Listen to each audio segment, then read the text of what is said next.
नमस्कार दोस्तों, हमारे चैनल के अंदर आपका स्वागत है।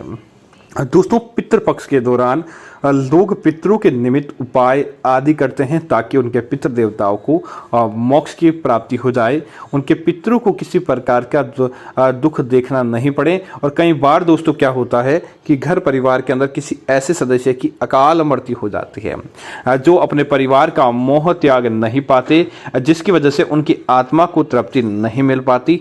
इसी वजह से दोस्तों पितृपक्ष मनाया जाता है ताकि उनके पितरों का सच्चा श्राद्ध हो जाए, पितरों का तर्पण हो जाए और पितरों को मोक्ष की प्राप्ति हो जाए। तो दोस्तों आज हम आपको बताने वाले हैं कि अगर आप तिल का यह उपाय करते हैं पितृपक्ष के दौरान किसी भी दिन, तो दोस्तों आपके पितरों को मोक्ष की प्राप्ति हो जाती है। कई बार क्या होता है, किसी कारण से या किसी चीज की वजह से हमारे पितृ हमसे बहुत ज्यादा नाराज हो जाते हैं, लेकिन आप यह उपाय करेंगे तो आपके पितृ कभी भी आपसे नाराज नहीं होंगे, बल्कि आपको आपके पितरों की सदैव प्रसन्नता देखने को मिलेगी। दोस्तों, काले तिल का विशेष तौर से आपने सुना होगा, जब पितरों का तर्पण किया जाता है तब काले तिल उपयोग में लिए जाते हैं। जब पितरों को आप पिंडदान के जब लड्डू बनाते हैं तब काले तिल प्रयोग में लिए जाते हैं। पितरों को नदी तर्पण में जब हाथ में काले तिल हो तो ही सच्चा तर्पण माना जाता है। तो दोस्तों आज हम आपको बताने वाले हैं कि काले तिल के ये उपाय अगर आप पितृपक्ष के दौरान कर लेते हैं तो आपके सारे पितृदोष समाप्त हो जाते हैं, बल्कि आपके पितृ आपका अच्छा जीवन चलाने में, आपके व्यापार के अंदर भी आपकी मदद करते हैं और आपके जीवन की तमाम मुश्किलें अपने आप ही दूर होने लगती है। दोस्तों तो बात करते हैं उपाय की। आगे बढ़ने से पहले कमेंट के अंदर लिखें ओम पितृदेवाय नमः।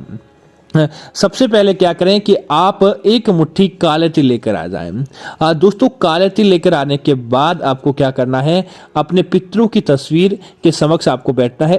पितरों को आप जिस भी पितृ के निमित्त आप करना चाहते हैं, कई बार हमें उन पितरों का पता होता है और कई बार हमें पितरों का नहीं पता होता है, तो कोई चिंता की आवश्यकता नहीं है। आप क्या करें, जिन पितरों की तस्वीरें आपके पास हैं आप अपने समक्ष उन तस्वीरों को रखें, अन्यथा आप आटे के गोले बनाएं। आटे के गोले बनाकर आप अपने उन पितरों के निमित्त व गोले आप उनके सामने आप रख सकते हैं।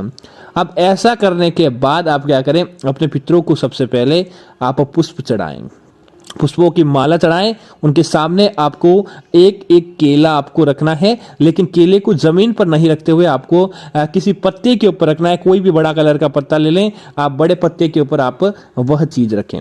उसके बाद आपको क्या करना है कि उन केलों के ऊपर आपको थोड़े थोड़े काले तिल डालने हैं और काले तिल डालते समय आपको बोलना है, हे पितृदेव मम पिंड हरणम, हे पितृदेव मम पिंड हरणम। ऐसे करके आप बोलें कि आपके पिंड अपने आप ही आप हरण हो जाएं। आपको आपके जो किसी प्रकार की समस्या थी वह अब हम आपकी वजह से खुश हैं, हमारे जीवन के अंदर किसी प्रकार की नहीं है समस्याएं, तो आप कृपया भगवान के लोक चले जाएं, आपको मोक्ष प्राप्त हो। ऐसी मनोकामना मांगते हुए वह काले तिल उन केलों के ऊपर आपको डाल देने चाहिए।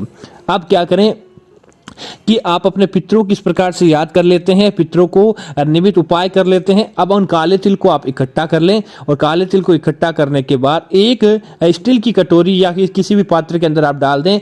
अब आप उन केलों को तो किसी गरीब बच्चों को या गाय कुत्ते आदि को खिलाने के लिए दे दें। इस बात का ध्यान रखें, तुरंत आपको इसे अपने घर से हटा देना चाहिए, क्योंकि उन केलों के अंदर किसी प्रकार की जो शक्ति होती है वह आपको दुख नहीं देती है, वह आपके घर से चली जाने का काम करती है। तब आप इन्हें किसी को भी खिला दे, खाने वाले व्यक्ति को किसी प्रकार की ये चीज नुकसान नहीं करती है।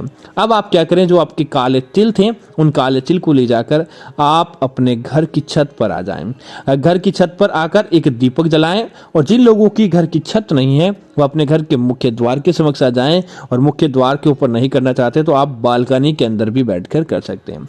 आप दीपक जलाएं। जो एक मुट्ठी आपने काले तिल लिए थे उन काले तिलों को अपने हाथ में लेकर 7 बार उस दीपक के ऊपर से ओसारना है और मंत्र बोलना है ओम पितृदेवाय नमः। ओम पितर देवाय नमः इस प्रकार से आपको मंत्र बोलना है। उसके बाद अपने घर की छत पर, बालकनी या घर के मुख्य द्वार के सामने उन काले तिलों को आपको ऊपर आसमान की तरफ आपको बस मात्र फेंक देना चाहिए। दोस्तों ऐसा करने मात्र से ही आपका पितृ दोष समाप्त हो जाता है।